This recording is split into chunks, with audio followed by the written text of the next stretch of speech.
क्रीडा क्षेत्र आणि रोजगार याचा काही संबंध नाही. क्रीडा महोत्सव हा काही रोजगार निर्मिती करता नाही आहे, परंतु मी आपल्याला सांगतो की इनडायरेक्ट रोजगार जो आहे हा अशा महोत्सवांच्या माध्यमातून अनेकांना मिळणार आहे.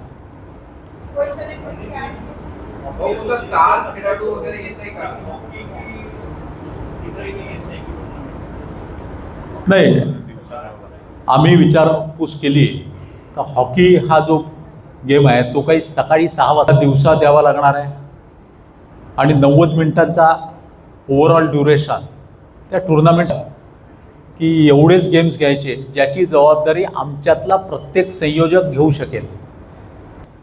हे असताना तयारी करताना आमच्या सहकाऱ्यांना मात्र 15-20 दिवस उन्हातच तयारी करावं लागणार. सुरू आहे, एक 4-5 दिवसात आपल्यापर्यंत कळवतो.